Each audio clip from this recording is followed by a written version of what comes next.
Brown's Roofing, we put our customers first. Our expert project managers are there to answer all your questions and help you out with anything in need. When disaster strikes, either a hailstorm or a leaky roof, you need a contractor in which you can trust.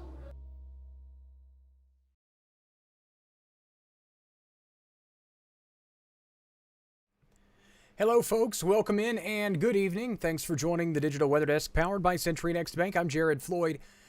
It is the weekend and welcome to the weekend. Enjoy the early part of it while it lasts because Saturday and Sunday will be just grosser.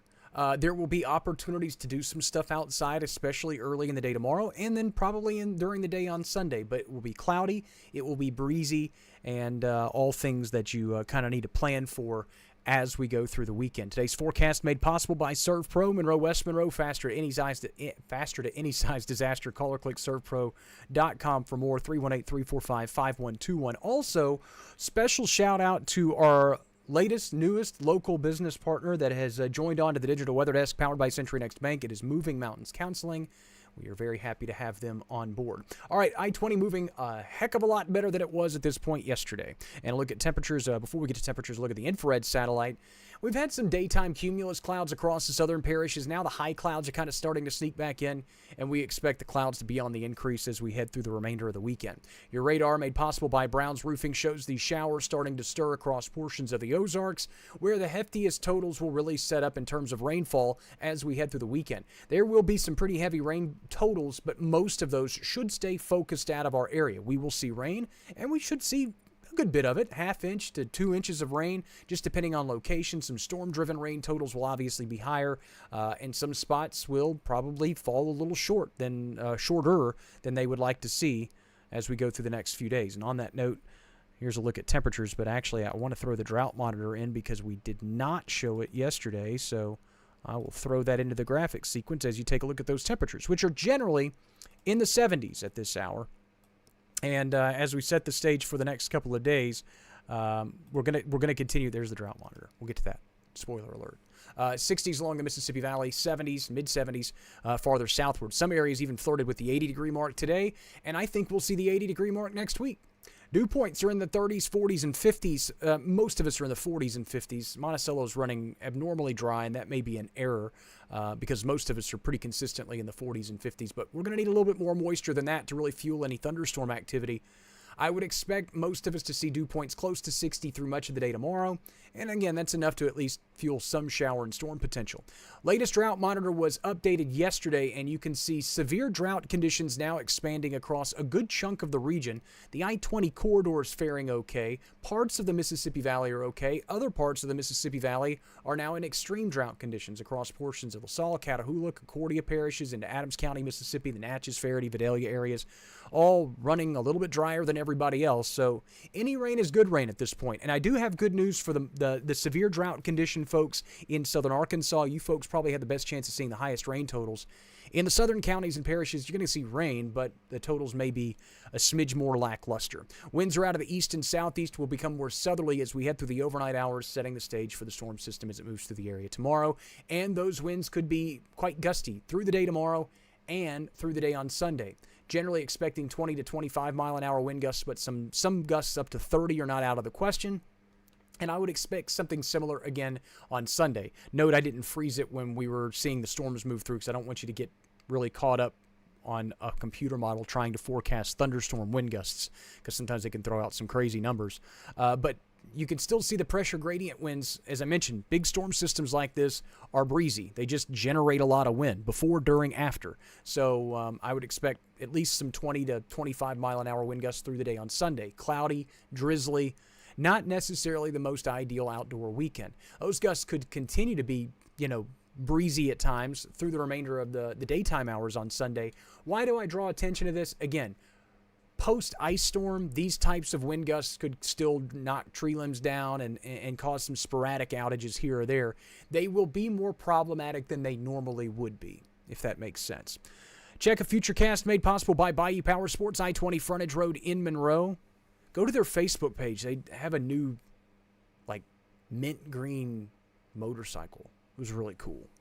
I just saw it earlier today. Anyway, cloud cover's on the increase as we head through the overnight hours tonight. Showers will be scattered through much of the day tomorrow, and then we set the stage for a large complex of storms to move through. So here's where the forecast has kind of changed and been tweaked from the early part of the week. The early part of the week, it looked like we were going to deal with showers and storms in kind of a prolonged fashion. Now, the storm system is running later than it was before. Instead of running through during the afternoon and evening hours, it's now evening, night, and overnight hours that we're going to be dealing with this. So it's going to be generally Saturday night into Sunday morning. And it really just develops one big complex of thunderstorms, sweeps it eastward relatively quickly. So while we do expect some storm-driven rains and some of that to be heavy at times, most of the storms in any one particular area should be relatively short-lived. Now, there are some factors limiting severe weather potential, but one thing that we will note as we go gradually into the night, and we've been talking about how limited instability is in the atmosphere, well, eventually you just get to the point where you've got so much air just getting compressed and squished together that it just generates what we call ascent. But basically just air is going to move up. And it's going to get squished and collided together, and it can't go into the ground, so that air gets forced upward. A lot of that is triggered by the lift that is prompted by a trough of low pressure or the cold front itself as it moves through the area. So it's one of those things that whether the air wants to or not, it's going to get forced upward in the atmosphere, and that's going to inevitably generate some showers and storms. It's beyond that. It's the questions of, is there any kind of instability to help feed those storms as they try to grow vertically? The wind shear is expected to be exceedingly strong. So we talk about a lot of times severe weather is like baking a cake. You got to have the right ingredients to bake that cake properly. You can still work with limited ingredients. It was a little too much of one ingredient and not enough of another. But if you just have too much of one and not enough of the other, usually it's not going to work. So as these storms continue to move east, again, I want you to think low instability, high wind shear. There's going to be a lot of changing wind speeds in the environment as we move higher up, and that creates spin in the atmosphere, and that allows for storms to develop. Not necessarily tornadoes, but just updrafts, and it allows for storms to get more organized. Expected to be a late night round of thunderstorms, most of it scooting along the Mississippi Valley by early Sunday morning, and then the front advances through, but wraparound drizzle and light rain and cloudy, drizzly, gross conditions will probably hang around through at least the early part of the day on Sunday, and for some folks along the Mississippi Valley, it may hang on through a good chunk of the day on Sunday. I don't expect the clouds to really clear out until Sunday night. So here's a look at what I was talking about, storm energy, convective available potential energy. We call it CAPE, convective available potential energy. Usually you see those types of numbers really peak during the peak heating hours of the afternoon, 2, 3, 4 o'clock, when the sun's just beaming down towards the Earth's surface. But as I've mentioned, we don't really have a lot of instability during the day. Why? Simply because we just don't have we have a lot of cloud cover, and the cloud cover is going to limit how much of the sun's energy can get down to the ground level.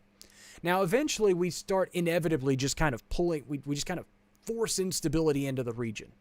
Again, a lot of warm, humid air streaming in.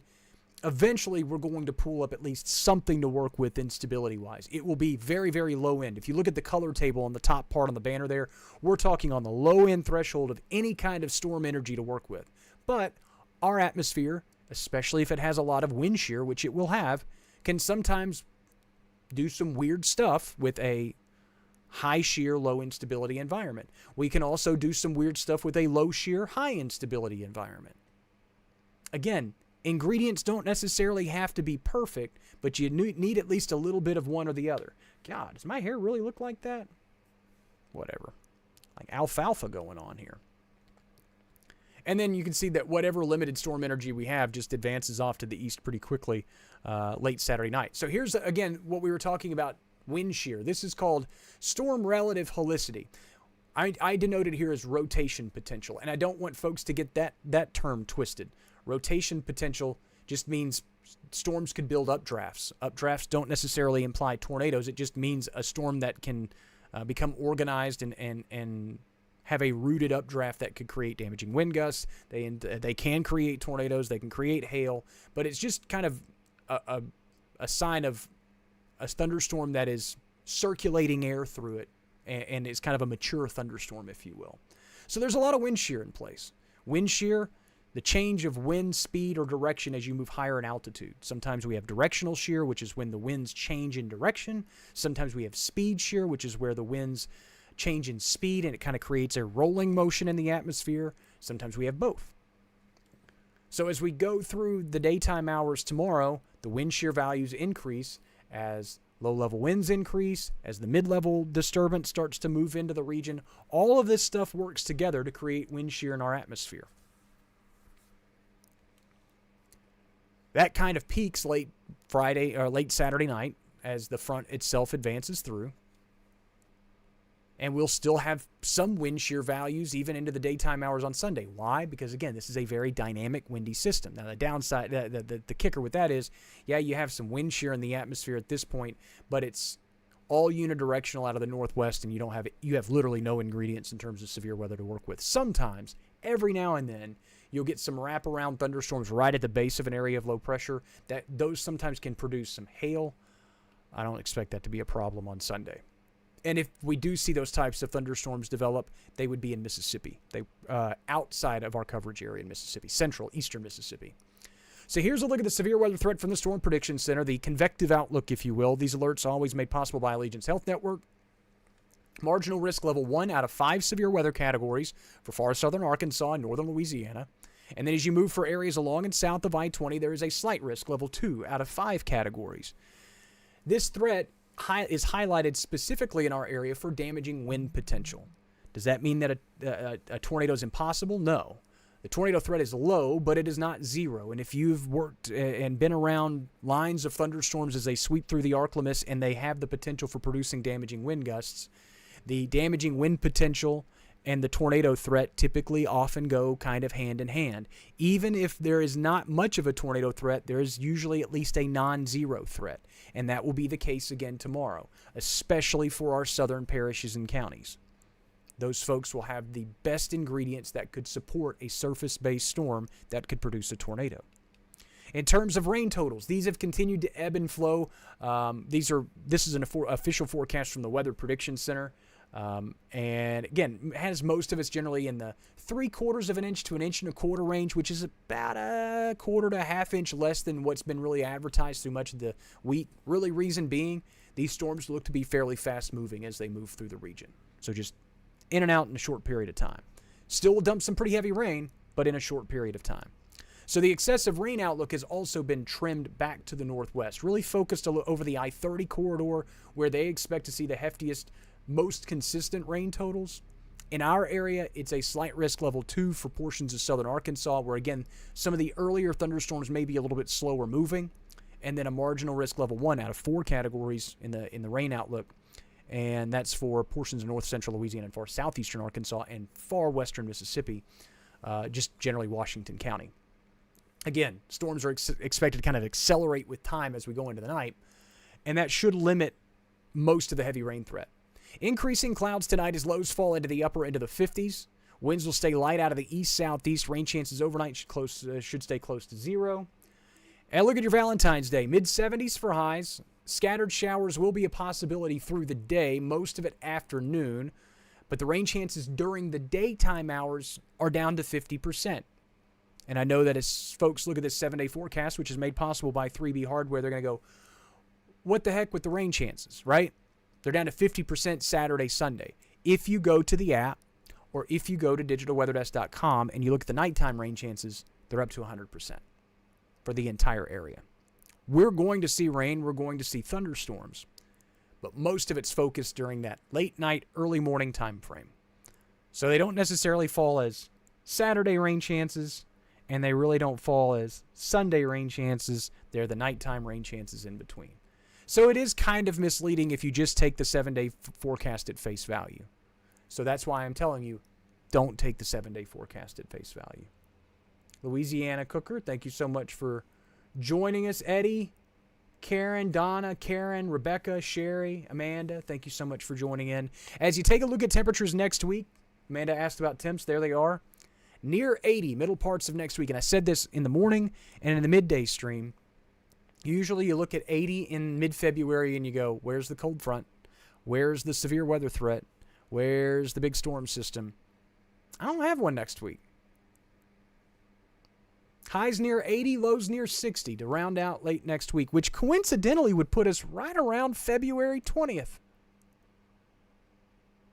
You know, when we were supposed to get the big snow that everybody talked about and everybody scared the living daylights out of everybody post-ice storm. And I had to answer all the questions. Do I sound a little bitter? Misinformation hurts people. Misinformation causes stress and anxiety when it's not necessary. We're not even close to winter weather potential next week. Not even remote. We are on the other end of the spectrum. 80 Wednesday, Thursday, Friday. Morning lows in the upper 50s to near 60. Scream it from the mountaintops. Your fishing game is set to come out at 8 o'clock tonight, even if you're not a fishing gamer, a sports person, if you will. It's a great piece of handy-dandy information to get you ready for the next day. For those that are wondering about tomorrow, we'll be here, me and Stanley, keeping an eye on storms. If we need some late-night severe weather coverage tomorrow night, we'll be here. Stanley, too. And, of course, the app's always there for you. For those that have not registered for Weather Call Next Gen, highly suggest you at least check it out at digitalweatherdesk.com. It's essentially a service. It is an added service. It is the one thing that we offer that would cost you a nominal fee, $15 a year, not a month, a year, $1.50 a month, essentially. And you can register your address, and you would get a phone call, a text message, an email, or a combination of those three when a severe weather warning of any sort is issued for that location. Those phone calls will wake you up in the middle of the night. Again, if you need that secondary or tertiary way of receiving severe weather alerts, highly suggest it. Between the free alerts that you get through our app, a NOAA weather radio, and Weather Call, that's 3 very reliable ways of receiving severe weather alerts. And while we don't expect this to be a widespread, prolonged, concentrated severe weather threat, it is a late night, overnight threat. And for those that don't want to lose sleep and they just want to go to bed Saturday and, hey, I just want somebody to wake me up if there's a severe thunderstorm warning, that's what Weather Call's for. So look at it. Again, details are at digitalweatherdesk.com. You can gift those subscriptions to somebody if you have a family member that's like, I'm not going to pay that. And you're like, it's not that much. And you can buy it for them. Forecast is always available at digitalweatherdesk.com and on the Digital Weather Desk app. This is the last official live stream for the week. But obviously, I'll provide you updates and information as we go through the day tomorrow, as it's needed. And like I said, fishing game comes out later tonight. Thanks so much for making this part of your day. Thanks so much for being a part of this community. And I'll keep you updated as the storms roll through on this Valentine's Day weekend. Enjoy your weekend, everybody, and thanks so much for stopping by the Digital Weather Desk powered by Century Next Bank.